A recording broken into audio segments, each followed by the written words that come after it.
ነብዩ ቁል ሁወላሁ አሐድን አስተምረውት ያ ረሱላህ ሂጅ አሰማለሁ ለቁረይሾች ነው ያላቸው። ይገሉሃል አሉት። አቡ ዘርን الغፋሪ እስልምናን ተቀብሎ ለእስልምና ዋጋ ለመክፈል ቁል ሁወላሁ አሐድን ብቻ እኮ ነበር የቀረው። ነብዩ ቁል ሁወላሁ አሐድን አስተምረውት ካዕባ ላይ ነው ሄደው ያ ረሱላህ ሂጅ አሰማለሁ ለቁረይሾች ነው ያላቸው። ይገሉሃል አሉት። ይግደሉኝ ያ ረሱላህ። ቁርአን እየቀራ ደበደቡት። አረባካችሁ ይሄን የጊፋር ሰው ገደላችሁ ንግዳችሁ ማለፊያ ያጣል ተብለው ነው ያዳኑት። ሲመጣ ደም በደም ሆኗል። ነብዩ ሰለላሁ ዐለይሂ ወሰለም ብዬህ ነበር አሉት አባዘር። አትሂድ ብዬህ ነበር ሲሉት ያ ረሱላህ ይሄንን እውነት ለሰው አደርሳለሁ ነገም ደግመዋለሁ ነበር ያላቸው።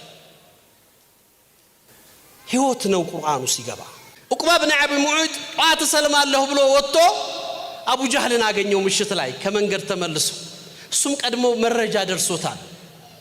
እኔ በለለሁበት ወቅት ሙሐመድ ጋር በጉድኝት አሳልፈሃል ሰለላሁ ዐለይሂ ወሰለም አብረህ ቆይተሃል። ስለዚህ እኔና አንተ ጓደኝነት አብቅቷል አለው። ደነገጠ።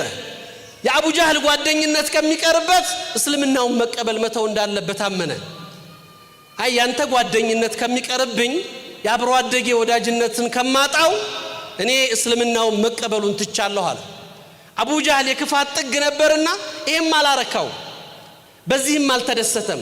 በርግጥ የኔና ያንተ ጓደኝነት አብሮ አደግነት አብሮ ካለ ማረጋገጥ የምችለው ሂደህ ሙሐመድን ስትሰድብና ስታዋርድ ነው አለ። ጧት መጥቶ እስልማለሁ ያላቸው ሰው ነብዩ ሶላት እየሰገዱ ሂዶ የከብት አንጀት ጀርባቸው ላይ ስጁድ ላይ ጫነባቸው።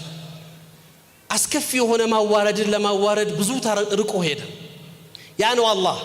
ይሄ ሰው በድር ላይ ተገደለ። ሆዱ ተነፋ። ከሰውነቱ መጥፎ ሽታ ይወጣ ነበር። የሚቀብረው አጣ።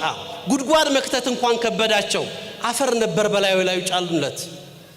የውመል ቂያማ እነዚህ ሰዎች ምን ይላሉ አለ አላህ Subhanahu Wa Ta'ala።